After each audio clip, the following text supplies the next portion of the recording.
세계 최대 석유 매장량을 가진 나라가 휘발유를 수입합니다. 미국은 석유를 펑펑 캐면서도 베네수엘라의 기름에 집착합니다. 이건 단순한 경제 뉴스가 아닙니다. 100년을 내다본 에너지 패권 전쟁의 한복판입니다. 지금 이 순간에도 멕시코만의 거대한 정유 공장들은 베네수엘라산 원유를 갈구하고 있습니다. 텍사스와 루이지애나의 정유 시설들은 사실 베네수엘라의 끈적한 중진류를 전제로 설계되었기 때문입니다. 미국이 셰일 혁명으로 에너지 독립을 달성했다는 말을 들어보셨을 겁니다. 하지만 그건 절반의 진실일 뿐입니다. 미국의 셰일 오일은 대부분 가벼운 경질류입니다. 반면 미국 정유 공장의 60%는 무거운 중진류를 처리하도록 만들어졌습니다. 이 둘은 마치 샴페인과 조청처럼 다릅니다. 경질류는 가볍고 깨끗해서 정제하기 쉽습니다. 휘발유나 등유 같은 가벼운 제품을 많이 뽑아낼 수 있습니다. 하지만 중진류는 다릅니다. 점성이 높고 불순물이 많아서 복잡한 설비가 필요합니다. 대신 아스팔트, 윤활유, 항공유 같은 무거운 제품을 만들 수 있습니다. 미국의 정유 공장들은 지난 수십 년간 베네수엘라, 캐나다, 멕시코의 중진류를 처리하는 데 최적화되어 왔습니다. 특히 멕시코만 연안의 정유 시설들은 중진류 처리 설비인 코킹 유닛과 수소화 분해 시설에 수백억 달러를 투자했습니다. 이 설비들을 경질유 처리용으로 바꾸는 데는 정유소 하나당 최소 50달러에서 100억 달러가 듭니다. 게다가 개조에만 2년에서 3년이 걸립니다. 미국에는 이런 대형 정유소가 수십 개 있습니다. 전체를 바꾸려면 수천억 달러와 10년 이상의 시간이 필요합니다. 그 사이에 정유 산업이 멈추면 경제가 마비됩니다. 결국 미국 입장에서는 중진류를 계속 수입하는 게 훨씬 경제적입니다. 그래서 미국은 자국에서 뽑아낸 경질류는 수출하고 중진류는 수입하는 기묘한 구조를 유지합니다. 그런데 왜 하필 베네수엘라일까요? 캐나다도 중진류를 공급하고 있지 않습니까? 맞습니다. 캐나다의 오일샌드는 미국의 주요 중진류 공급원입니다. 하지만 베네수엘라의 오리노코 벨트에는 세계 최대의 확인 석유 매장량인 3천억 배럴 이상이 묻혀 있습니다. 이는 사우디아라비아의 2배가 넘는 양입니다.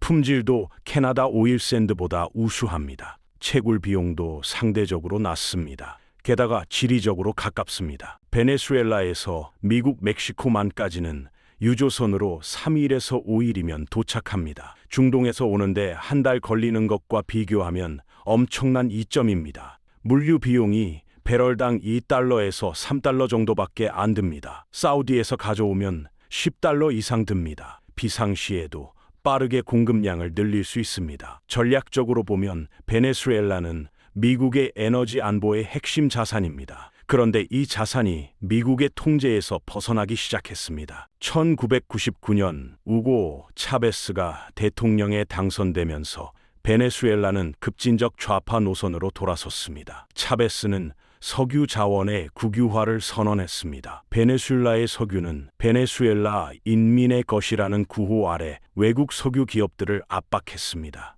2007년 차베스 정부는 오리노코 벨트의 석유 개발 프로젝트에서 외국 기업들의 지분을 강제로 축소했습니다. 원래 외국 기업들이 60%에서 70% 지분을 보유했는데 이를 30% 이하로 줄이고 베네수엘라 국영석유 회사가 최소 60% 이상 갖도록 했습니다. 엑손모빌과 코노코필립스는 협상을 거부하고 철수했습니다.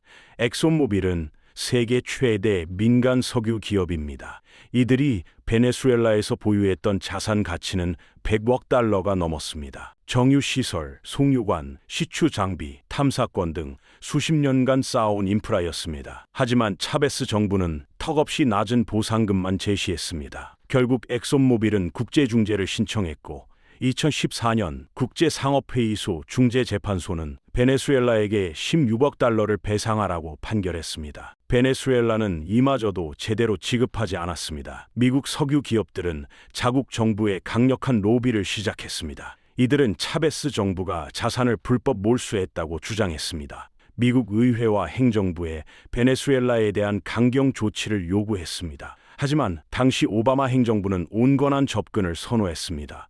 대화와 외교로 문제를 풀려고 했습니다. 상황은 더 악화되었습니다. 2013년 차베스가 사망하고 니콜라스 마두로가 후계자가 되었습니다. 마두로 정부는 더욱 무능했습니다. 석유 산업에 대한 투자가 끊기고 숙련 기술자들이 대거 이탈했습니다. 생산량이 급감했습니다. 1990년대 하루 300만 배럴을 생산하던 베네수엘라는 2020년에는 40만 배럴까지 떨어졌습니다. 경제는 붕괴되었고 하이퍼 인플레이션이 발생했습니다. 2018년부터 2023년까지 인플레이션율이 연간 수천 %에서 수만 %에 달했습니다. 국민의 4분의 1이 나라를 떠났습니다. 약 700만 명이 넘는 베네수엘라인들이 콜롬비아, 페루, 칠레, 브라질 등으로 피난했습니다. 식량과 의약품이 부족했고 전기와 수도도 제대로 공급되지 않았습니다. 하지만 마두로는 권력을 놓지 않았습니다. 군부와 정보기관을 장악하고 반대 세력을 탄압했습니다. 2018년 대통령 선거는 국제사회로부터 부정선거라는 비난을 받았습니다. 미국은 기회를 포착했습니다. 2019년 트럼프 행정부는 야권 지도자 후안 과이도를 베네수엘라의 합법 대통령으로 인정했습니다. 마두로를 불법 정권으로 규정하고 경제 제재를 가했습니다. 베네수엘라 국영 석유 회사 PDVSA를 제재 대상에 올렸습니다. 미국 기업들의 거래를 전면 금지했습니다. 유조선들의 미국 항구 입항을 막았습니다. 심지어 마두로에게 1,500만 달러의 현상금을 걸었습니다. 마약 밀매 혐의였습니다. 제재의 효과는 즉각 나타났습니다. 베네수엘라의 석유 수출이 거의 멈췄습니다. 하루 120만 배럴을 미국에 수출하던 것이 제로가 되었습니다. 베네수엘라 항구에는 석유를 싣지 못한 유조선들이 떠 있었습니다. 보험 회사들도 베네수엘라 관련 선박의 보험 제공을 거부했습니다. 국제은행들도 베네수엘라와의 거래를 중단했습니다. 석유 수입이 끊긴 베네수엘라는 더 깊은 위기에 빠졌습니다. 하지만 마두로 정부는 무너지지 않았습니다. 중국과 러시아가 등장했기 때문입니다.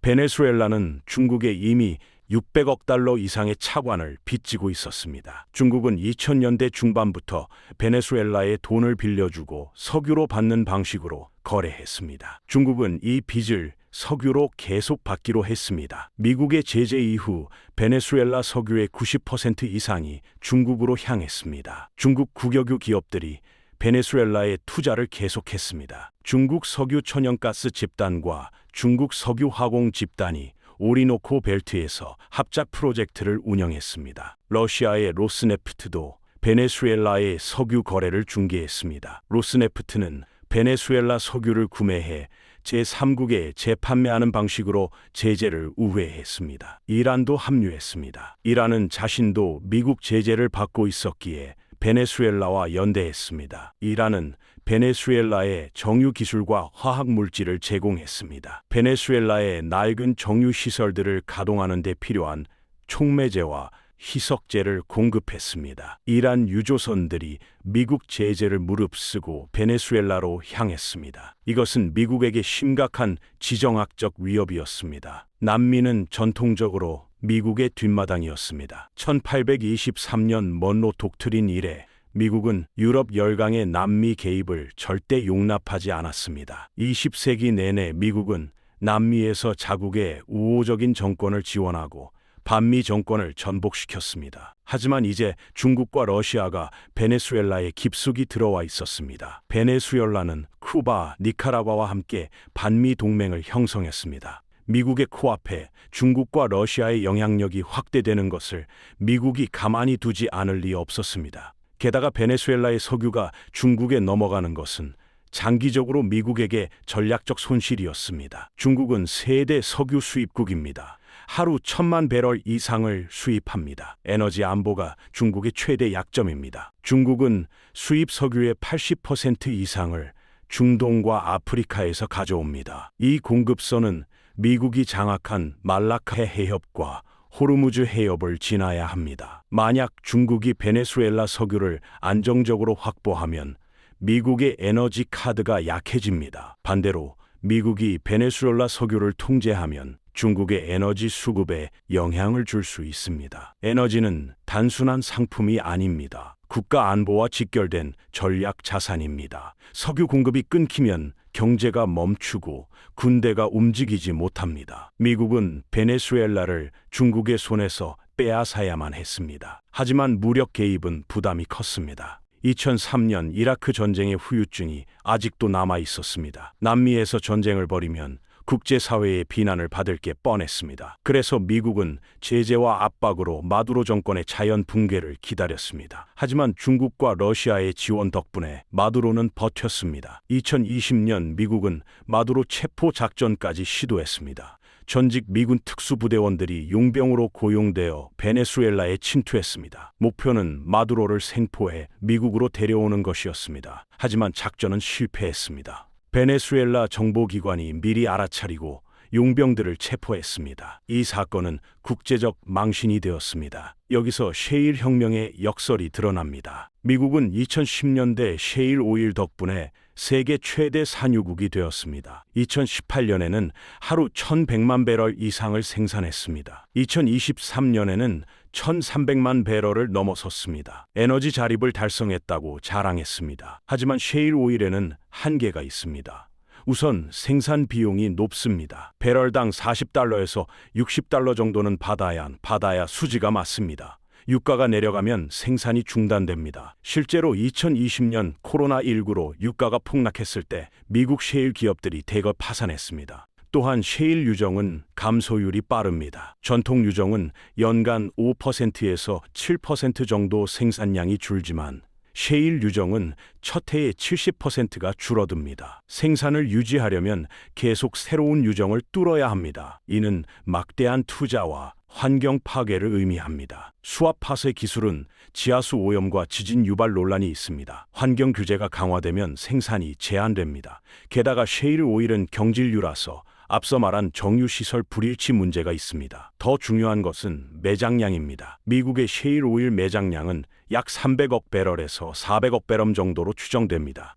현재 생산 속도로 가면 30년에서 40년이면 고갈됩니다. 반면 베네수엘라는 3,000억 배럴 이상입니다. 사우디아라비아는 2,600억 배럴입니다. 장기적으로 보면 미국은 다시 수입에 의존해야 합니다. 중동에 의존하기보다 지리적으로 가까운 베네수엘라를 확보하는 게 전략적으로 유리합니다. 이것이 미국이 베네수엘라에 집착하는 근본 이유입니다. 2021년 바이든 행정부가 들어서면서 분위기가 조금 바뀌었습니다. 바이든은 트럼프보다는 온건했습니다.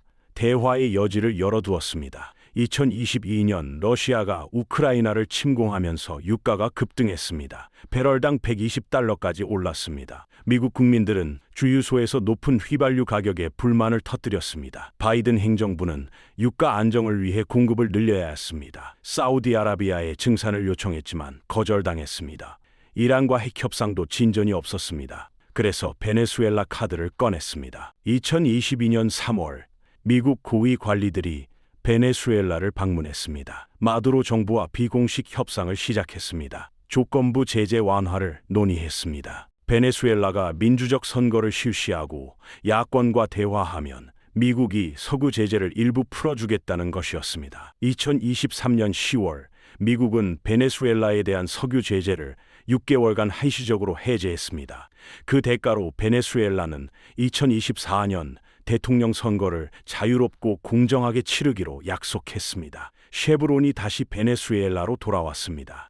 쉐브론은 엑손모빌과 달리 차베스 시대에도 베네수엘라에 남아 있었습니다. 지분은 줄었지만 완전히 철수하지는 않았습니다. 제재 완화 직후 쉐브론은 베네수엘라에서 석유 생산을 재개했습니다. 2023년 말부터 하루 10만 배럴 이상을 미국으로 수출하기 시작했습니다. 2024년에는 15만 배럴로 늘렸습니다. 베네수엘라의 전체 생산량도 회복세를 보였습니다. 2024년 기준으로 하루 80만 배럴 정도를 생산하고 있습니다. 여전히 전성기의 4분의 1 수준이지만 바닥은 찍은 것으로 보입니다. 하지만 과정은 순탄치 않았습니다. 2024년 7월 베네수엘라 대통령 선거가 치러졌습니다. 공식 결과는 마두로의 승리였습니다. 하지만 야권과 국제선거감시단은 부정선거라고 주장했습니다. 실제 개표 기록을 분석한 결과 야권 후보가 이겼다는 증거가 나왔습니다. 미국은 다시 실망했습니다.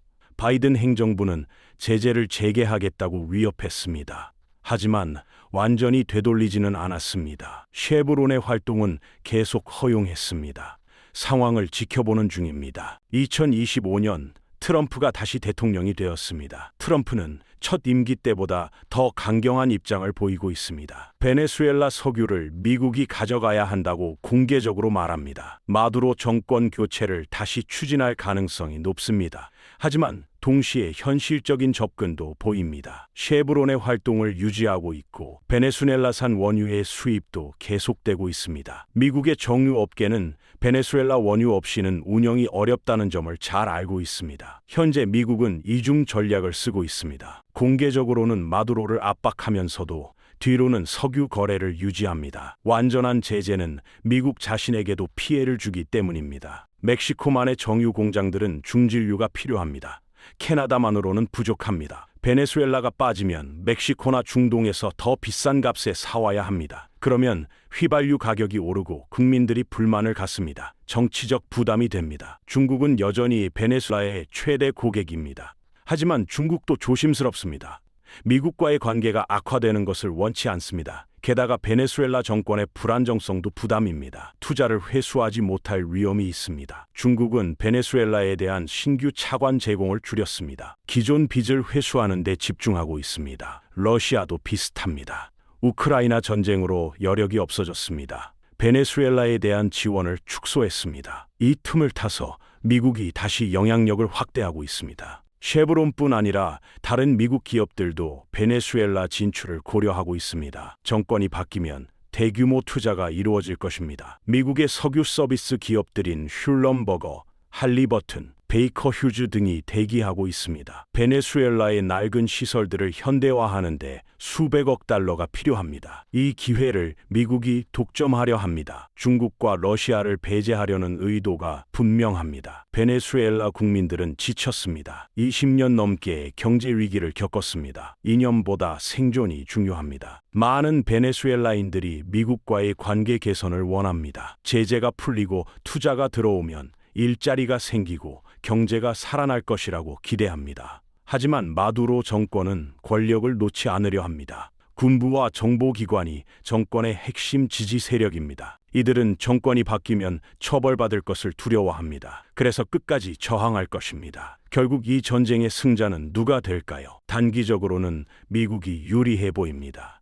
경제력과 군사력에서 압도적입니다. 베네수엘라 정권은 고립되어 있고 국민들의 지지도 잃었습니다. 시간이 지나면 무너질 수밖에 없습니다. 하지만 중국과 러시아가 완전히 손을 떼지 않는 한 과정은 오래 걸릴 것입니다. 마두로가 물러나더라도 다음 정권이 미국에 완전히 우호적이지 않을 수도 있습니다. 베네수엘라 국민들은 미국의 간섭에 양면적 감정을 갖고 있습니다. 장기적으로 보면 에너지 전환이 변수입니다. 전 세계가 화석 연료에서 재생에너지로 이동하고 있습니다. 전기차가 확산되고 태양광과 풍력이 늘어나고 있습니다. 석유 수요가 언젠가는 감소할 것입니다. 일부 전문가들은 2030년대 중반을 석유 수요 정점으로 예측합니다. 그렇다면 베네수엘라 석유의 전략적 가치도 떨어질 것입니다. 하지만 이것도 불확실합니다. 에너지 전환은 예상보다 느리게 진행될 수 있습니다. 개도국들은 여전히 석유에 의존합니다. 항공, 해운, 화학 산업은 대체하기 어렵습니다. 당분간 석유는 여전히 중요한 자원일 것입니다. 그리고 중진류는 더욱 희소해질 것입니다. 세계의 유전들이 노후화되면서 경질유 생산은 유지되지만 중진류는 점점 줄어들 것입니다. 베네수엘라의 오리노코 벨트는 중진류의 마지막 보고입니다. 이곳을 누가 장악하느냐가 앞으로 수십 년간 에너지 시장의 판도를 좌우할 것입니다. 미국은 이를 잘 알고 있습니다. 그래서 포기할 수 없습니다. 당신이 주유소에서 기름을 넣을 때마다 이 거대한 체스판의 일부가 됩니다. 휘발유 가격은 단순히 시장의 수요와 공급만으로 결정되지 않습니다. 미국과 베네수엘라의 관계, 중국의 에너지 전략, 러시아의 지정학적 야심, 중동의 정세 등이 모두 영향을 미칩니다. 에너지는 21세기의 가장 중요한 전략 자원입니다. 이를 둘러싼 싸움은 계속될 것입니다. 만약 투자에 관심이 있다면 에너지 섹터를 주목해야 합니다. 특히 미국의 정유 기업들과 석유 서비스 기업들입니다. 베네수엘라 상황이 개선되면 이들이 가장 먼저 혜택을 받을 것입니다. 쉐브론, 엑손모빌, 슐럼버건, 할리버튼 같은 기업들의 주가는 베네수엘라 뉴스에 민감하게 반응합니다. 정치적 리스크가 크지만 잠재적 수익도 큽니다. 물론 장기적으로는 재생에너지로의 전환도 고려해야 합니다. 두 가지를 균형 있게 보는 것이 중요합니다. 국제 정세를 이해하는 것도 중요합니다. 뉴스에서 베네수엘라, 이란, 러시아, 중국에 관한 보도가 나오면 그 이면의 에너지 전쟁을 읽을 수 있어야 합니다. 미국의 외교 정책은 상당 부분 에너지 안보에 의해 결정됩니다. 중동 정책, 러시아 제재, 베네수엘라 압박 모두 석유와 천연가스가 핵심입니다. 이를 이해하면 세계가 어디로 가고 있는지 예측할 수 있습니다. 결국 미국과 베네수엘라의 석유 전쟁은 끝나지 않았습니다. 전투는 계속되고 있습니다. 셰일 혁명은 미국에게 단기적 이점을 주었지만 근본적인 문제를 해결하지 못했습니다. 기술적 불일치와 매장량 한계가 여전히 존재합니다. 베네수엘라는 미국에게 포기할 수 없는 자산입니다. 동시에 중국에게도 필요한 자원입니다. 이 삼각구도가 앞으로도 지속될 것입니다. 마두로 정권이 무너지더라도 새로운 갈등이 생길 것입니다. 베네수엘라 국민들이 석유 이익을 어떻게 분배할 것인지, 외국 기업들에게 얼마나 개방할 것인지를 놓고 논쟁이 벌어질 것입니다. 차베스가 제기했던 자원 민족주의의 유산은 쉽게 사라지지 않을 것입니다. 미국은 또다시 베네수엘라 내정에 개입하려 할 것이고, 그러면 반발이 일어날 것입니다. 역사는 반복됩니다. 하지만 한 가지는 분명합니다. 에너지 패권을 장악한 자가 21세기를 지배한다는 것입니다. 미국은 이를 위해 베네수엘라에서 물러서지 않을 것입니다. 중국도 마찬가지입니다. 이 전쟁은 우리가 화석 연료를 완전히 벗어나는 그날까지 계속될 것입니다. 그리고 그 과정에서 수많은 정치적 드라마, 경제적 격변, 인간적 비극이 펼쳐질 것입니다. 이것이 바로 100년의 에너지 전쟁입니다.